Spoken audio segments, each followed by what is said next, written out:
La Voz de América presenta.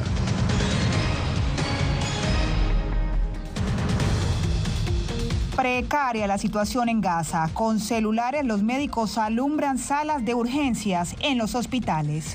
Alivio de sanciones a Venezuela es temporal y con condiciones, advierte la Casa Blanca. Después de 3 años de tanta espera, tanta angustia. Y tras alivio de sanciones, Venezuela libera 5 presos políticos. Además, Nicaragua excarceló a 12 sacerdotes que ya están en el Vaticano.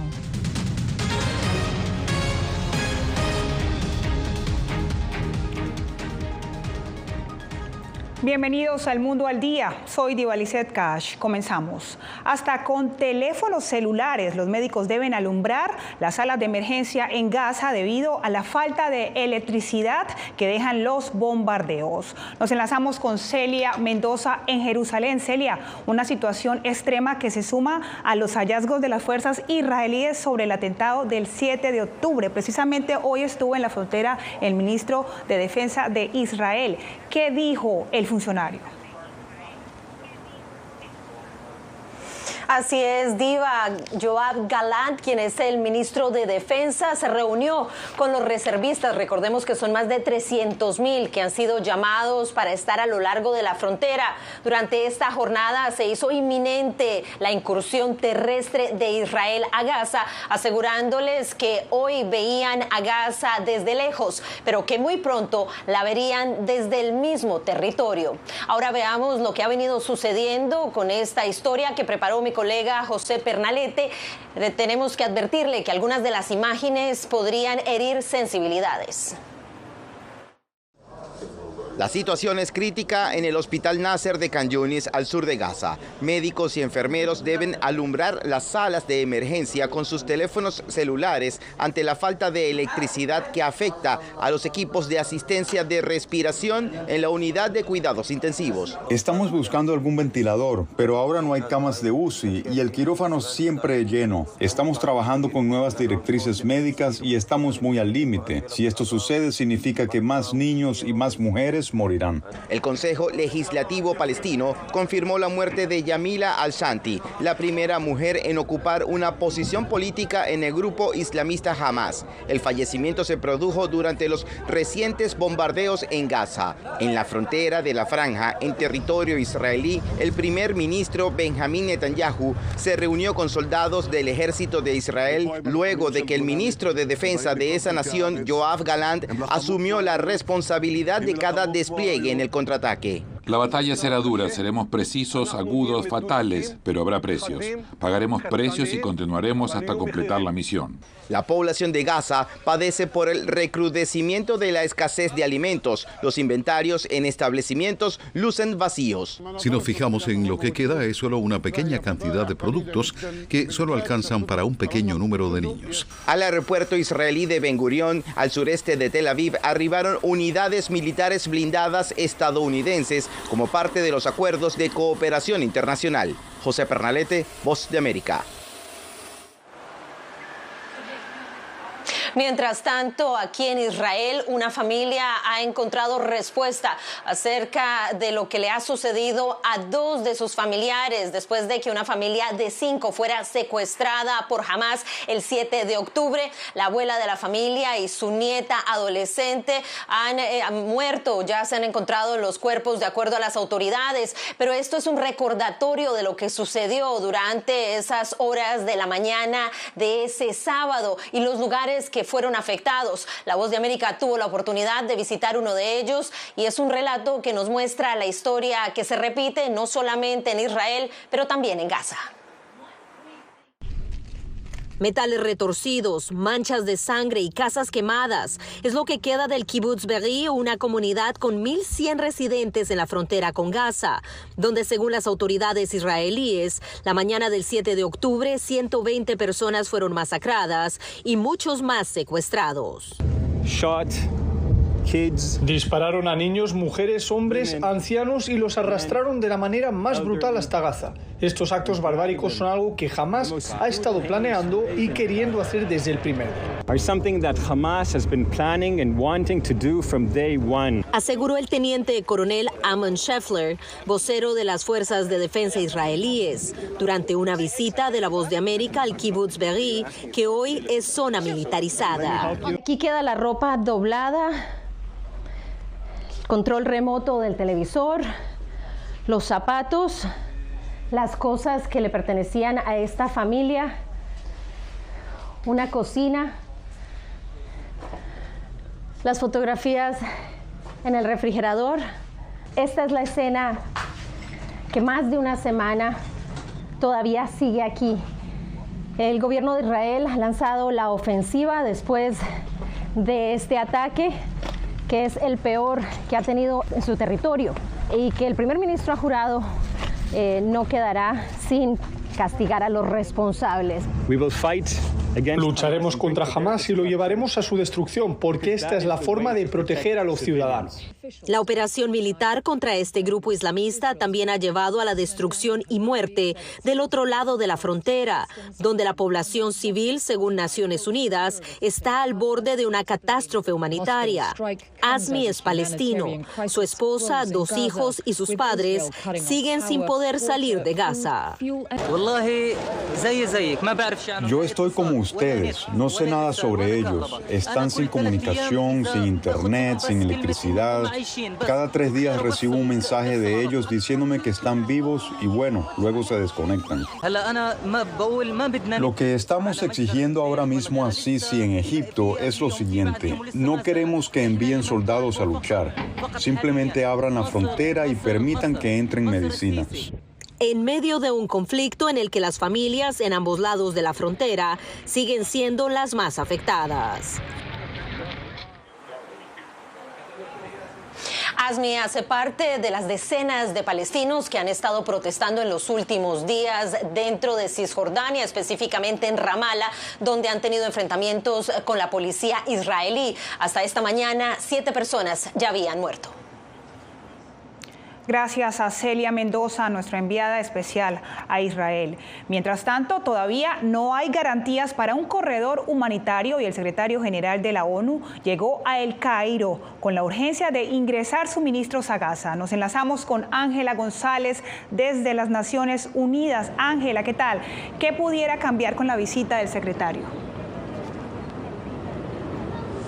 Divalicet, la presencia del secretario general en El Cairo es justamente para impulsar los diálogos con el primer ministro israelí Benjamin Netanyahu, y esto con el fin justamente de garantizar un corredor humanitario con seguridad por parte de Israel, pues aunque ha tenido contacto con su gabinete, es vital que pueda tener diálogo directo con él. Mientras tanto, los suministros ya están listos para que les den luz verde.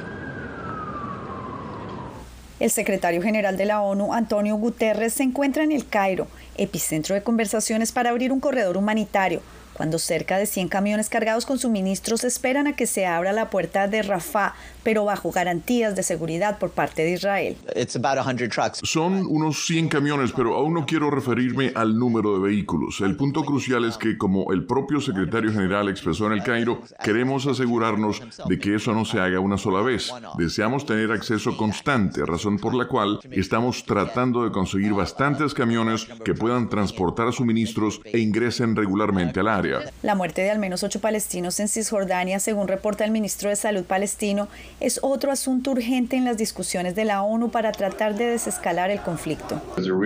Existe un riesgo real de que la situación se salga de control. Lo que el pueblo de Israel, Palestina y la región necesitan, lo que todos necesitamos, es que prevalezcan la cordura y la humanidad, basándose en las disposiciones del derecho internacional humanitario, y que se realicen esfuerzos urgentes para detener cualquier descenso adicional en esta calamidad brutal. Del millón de desplazados en Gaza, más de 353.000 se encuentran refugiados en las escuelas de la ONU, donde una gran mayoría son niños, y la UNICEF publicó imágenes de los hospitales infantiles en donde los suministros médicos se agotan.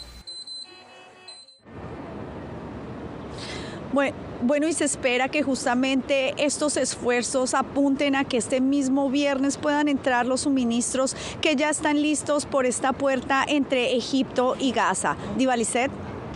Gracias, Ángela González, en vivo desde la sede de la ONU en Nueva York. Y usted recuerde que la ampliación de esta y todas las noticias referentes al conflicto entre Israel y Hamás en el Medio Oriente la tiene al alcance de su mano, escaneando nuestro código en la pantalla que lo direccionará a nuestra página web vozdeamerica.com. Y en más noticias, el alivio de Estados Unidos a las sanciones a Venezuela serán temporales y con condiciones, según la Casa Blanca. Jorge Agobián nos informa que el gobierno de Nicolás Maduro rechazó los términos impuestos. El alivio limitado y temporal de sanciones estadounidenses al sector petróleo, gas y oro de Venezuela tiene condiciones claras y de muy corto plazo. Que la expectativa nuestra y el entendimiento es que antes de fin de noviembre se vea la rehabilitación de todos los candidatos y las candidatas y que se comience a ver la liberación de americanos detenidos injustamente, pero también de venezolanos. Juan González, asesor del presidente Biden, explicó a La Voz de América que revertirán la política si no obtienen los resultados esperados. Que nosotros vamos a comenzar a desmantelar el alivio que hemos ofrecido. Tras estas declaraciones, el líder negociador de Maduro reaccionó a la postura de Washington. Evidentemente expresan una inmensa ignorancia de cómo funciona el ordenamiento jurídico y la Constitución de la República Bolivariana de Venezuela. Las licencias emitidas por el Departamento del Tesoro tienen una duración de 6 meses y solo serán renovadas si el gobierno de Nicolás Maduro cumple con 2 compromisos firmados con la oposición venezolana para garantizar elecciones competitivas en 2024. ¿Tendrá éxito esto? No sabemos, pero el status quo no estaba funcionando, estaba agravando la situación humanitaria del país, estaba catalizando la migración al salir a los Estados Unidos de Norteamérica. Maduro había abogado por mantener relaciones de respeto con la Casa Blanca y catalogó el anuncio como una victoria. Pero analistas consideran que el panorama es ahora muy complejo. Por un lado tenemos una licencia muy amplia que tiene potenciales efectos muy grandes, pero por otro lado el hecho de que tenga límite en el tiempo o que se pueda revertir genera gran incertidumbre obviamente sobre sus efectos. Líderes y legisladores republicanos opositores a Biden criticaron las acciones de la Casa Blanca. El senador por Florida, Marco Rubio, catalogó la decisión como un apaciguamiento y se refirió a los acuerdos firmados por el gobierno de Maduro como falsas promesas. La Constitución dice que no puede ser candidato. En el pasado, el gobierno de Caracas no ha cumplido con los acuerdos y ha abandonado reiteradamente la negociación con la oposición. Jorge Agobián, Voz de América, Washington. ¿Y cómo impactará a Venezuela el alivio de las sanciones al petróleo, gas y oro por parte de Estados Unidos? Expertos consultados por Adriana Núñez Rabascal en Caracas responden a esa pregunta. Que cesen todas las sanciones, que cese la persecución económica, financiera y comercial contra Venezuela. Así reaccionó el presidente venezolano Nicolás Maduro a la decisión de Estados Unidos de permitir que empresas internacionales de petróleo y gas como Chevron y Shell puedan operar en el país durante 6 meses. Sin embargo, economistas venezolanos advierten que los frutos de esta medida se verán a largo plazo. Esto va a llevar tiempo porque son inversiones, hay que reactivar taladros. Y todo este proceso pues lleva tiempo, lleva dinero y no es algo de la noche a la mañana. Con esta decisión, Venezuela podría sumar a su producción de petróleo unos 150.000 a 200.000 barriles diarios, de acuerdo con expertos petroleros. Pero especialistas en finanzas insisten en que estos números son insuficientes para arrancar una economía que entró nuevamente en recesión. Y la economía en el año 2024, yo tengo un estimado propio de que iba a crecer en 4%. Con este relajamiento de sanciones pudiéramos ver un crecimiento que pudiera estar entre 5 y 6%. O sea, es un impacto importante, significativo. Pero tampoco es tanto. El alivio temporal de sanciones también tuvo consecuencias en los mercados. La agencia Bloomberg reportó que los bonos de la petrolera PDVSA subieron 10 centavos después de los anuncios de la Casa Blanca. Adriana Núñez Rabascal, Voz de América, Caracas. Y horas después del alivio de estas sanciones estadounidenses, el gobierno venezolano liberó la madrugada de este jueves a 5 personas consideradas como presos políticos. Desde Caracas, Álvaro Algarra nos amplía. Tras los acuerdos firmados recientemente en Barbados entre la oposición y el gobierno de Venezuela, fueron liberados en la madrugada de este jueves 5 personas. El periodista Roland Carreño, Marco Garcés, Eurinel Rincón, Mariana Barreto y Juan Requesens, miembros de los partidos opositores Voluntad Popular y Primero Justicia. Imagínense ustedes la emoción que siento, pero estoy un poco aturdido porque después de 3 años de tanta espera, tanta angustia, especialmente que llegue en esta hora la libertad, pues me llena de mucha esperanza de que también llegue la libertad de Venezuela. De igual forma, el dirigente político Juan Requesens manifestó su agradecimiento a los que lograron la liberación. Pero bueno, creo que lo más importante ahorita es avanzar, agradecer a todos los que hicieron esto posible, mis abogados. No obstante, el abogado de varios de los detenidos, Joel García, considera que es ínfimo el número de liberados. La idea es que liberaran a todos los presos políticos, porque 5 personas de un universo de 300 es nada. Entre tanto, desde la coalición opositora denominada Plataforma Unitaria, aseguran que seguirán luchando por la liberación de todos. Ponemos en manos de nuestra delegación y de su jefe, el doctor Gerardo Blay, la plena confianza para que, por supuesto, siga desarrollando lo conducente a lograr la liberación de todos los presos políticos. Según la más reciente lista de la ONG Foro Penal, dedicada al registro y defensa de los denominados presos políticos, luego de estas 5 liberaciones, aún persisten 270 personas privadas de libertad. Álvaro Algarra, Voz de América, Caracas. Y al volver, continúa el caos y la incertidumbre en torno al liderazgo de la Cámara de Representantes de Estados Unidos. Ya regresamos.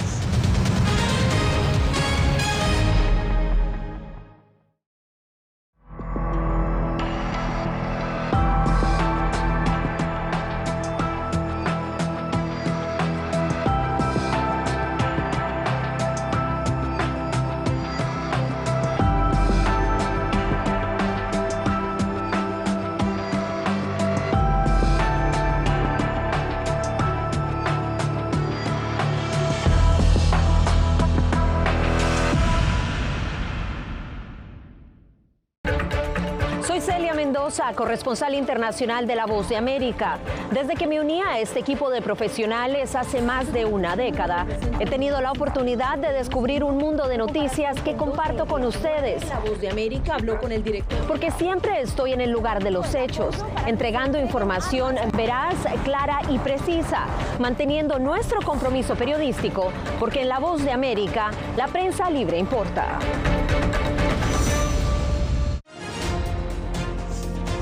Actualidad. Que la inteligencia artificial va a estar presente en nuestro día a día. Intentan sacarse de encima a trabajadores. Análisis. El cambio climático está teniendo muchísimos impactos que afecta siempre a los más vulnerables. La región necesita ayuda. Debate. Proteger a las escuelas con armamentos. Es una total ridiculez, es algo inverosímil. Con la información más allá de los titulares. Todas las semanas por La Voz de América. Desde Washington, le saluda Gonzalo Abarca. Hola, soy Oscar Ortiz Barahona, corresponsal La Voz de América. Ser La Voz de América desde Honduras me permite conectarme con todos ustedes, nuestras audiencias en todos los países del continente, ofreciendo información veraz sobre los temas que más te impactan. Honduras y los Estados Unidos han ejercido labores humanitarias. Más de 40 viviendas. Desde perspectivas humanas y con base en hechos, te informamos para que seas tú quien formes tu propia opinión, porque en La Voz de América, la prensa libre importa. Soy Celia Mendoza, enviada especial de La Voz de América a territorio israelí, donde seguimos paso a paso cómo se desarrolla el conflicto entre Israel y Hamás en la Franja de Gaza. Sigan nuestra cobertura para tener toda la información.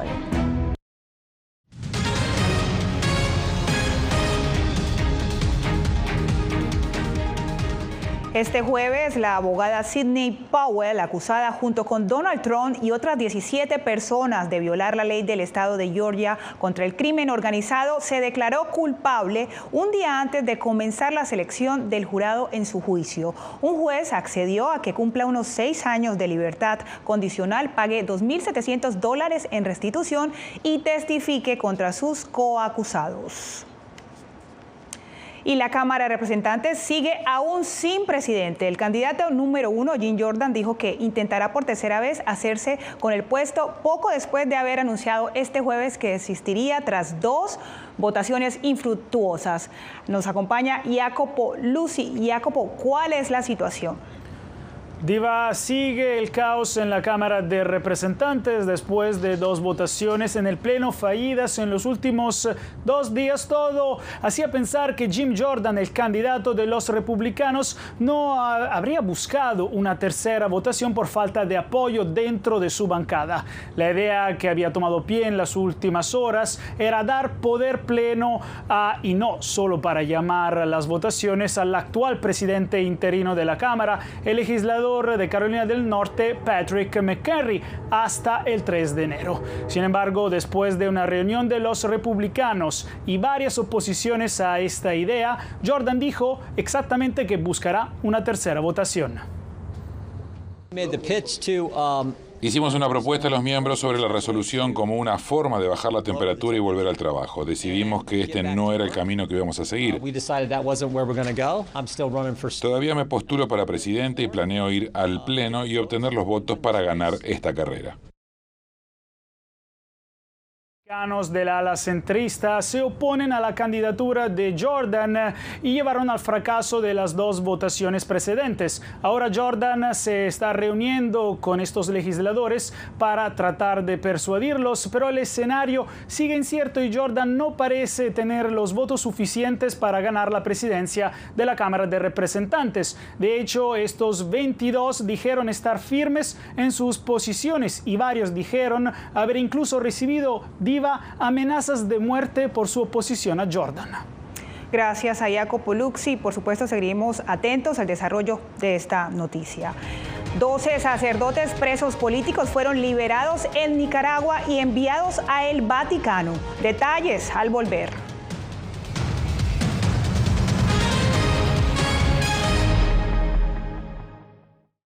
Hola, soy Natalí Salas Guaitero, conductora de La Voz de América. Desde pequeña desarrollé un gran deseo por darle voz a aquellos que son invisibles por una u otra razón. Ya ha sido reforzada. Me enorgullece ser parte de La Voz de América, un equipo en el que la ética y la búsqueda de la verdad siempre son el norte. Desde Washington les informó Natalí Salas Guaitero. Ser periodista es una gran responsabilidad porque somos defensores de principios de libertad y para mantenerlos, la prensa libre importa.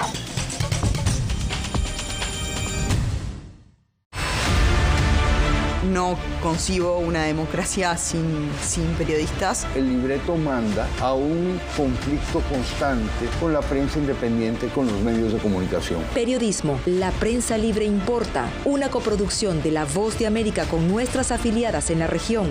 Se ejerció esta profesión con mucho miedo. ¿Cuántos periodistas van muertos ya por decir la verdad? Disponible en vozdeamerica.com.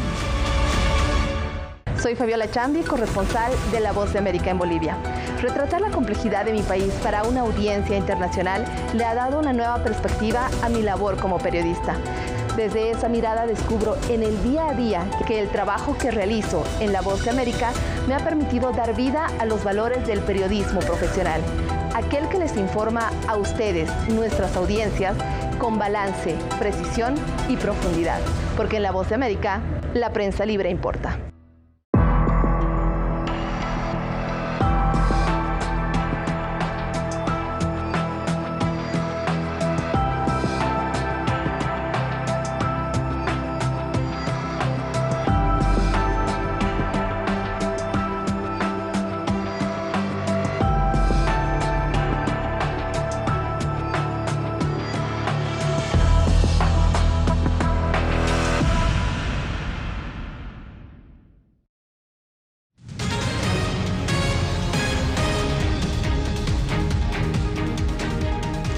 Estados Unidos abrirá las puertas a la reunificación familiar de algunos ecuatorianos. La puesta en marcha permitirá a ecuatorianos que residen en Estados Unidos patrocinar a sus familiares directos en el extranjero para que migren legalmente, inicialmente con una visa temporal y luego con la posibilidad de una residencia permanente. El proceso promueve la unidad familiar de manera consistente con nuestras leyes y nuestros valores. Eso fue lo que dijo el secretario del Departamento de Seguridad Nacional, Alejandro Mayorkas. Y 12 sacerdotes que permanecían encarcelados como presos políticos en Nicaragua fueron liberados y enviados al Vaticano. Donaldo Hernández nos cuenta las razones de esta liberación.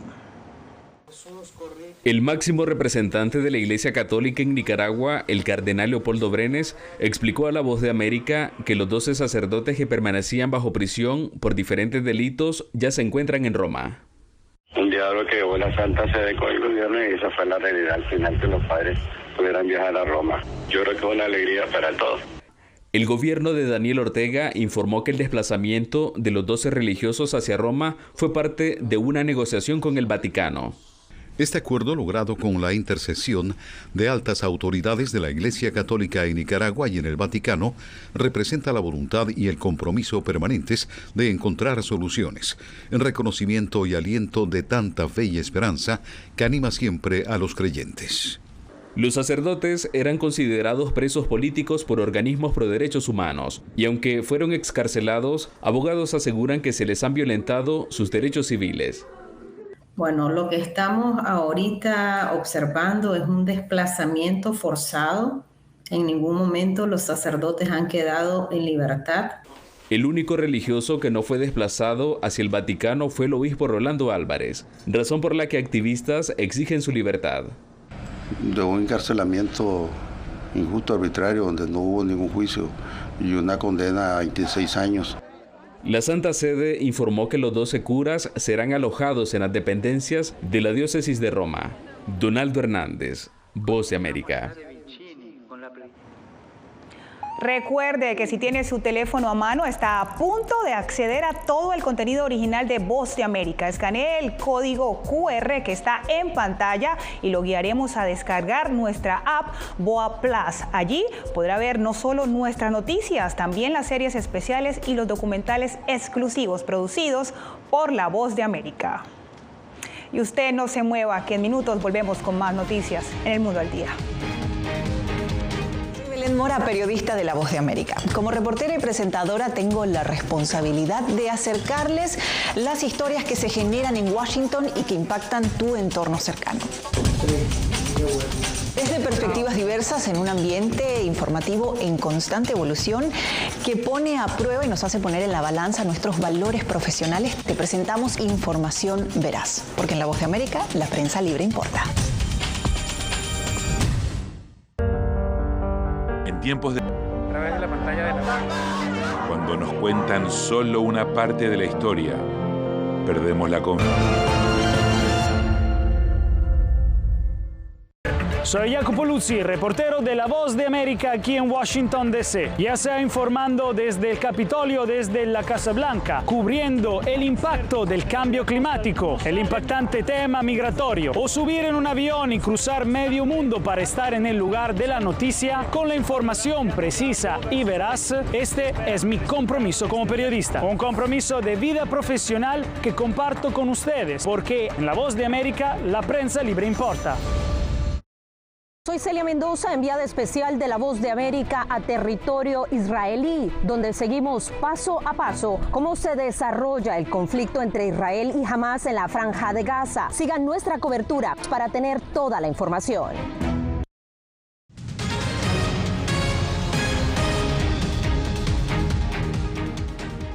Después de 3 años, vuelve el colorido Festival de las Pagodas. En el lago Inle, en Birmania, en el sudeste asiático, sus pescadores practican un estilo único al remar, con una pierna envuelta alrededor de un solo remo en lugar de usar sus manos. Los remeros llevaron estatuas de Buda a 21 pueblos alrededor del lago a bordo de una embarcación con la forma de un pájaro dorado. Y con estos singulares pescadores en Asia, nos despedimos por el día de hoy. Hasta la próxima.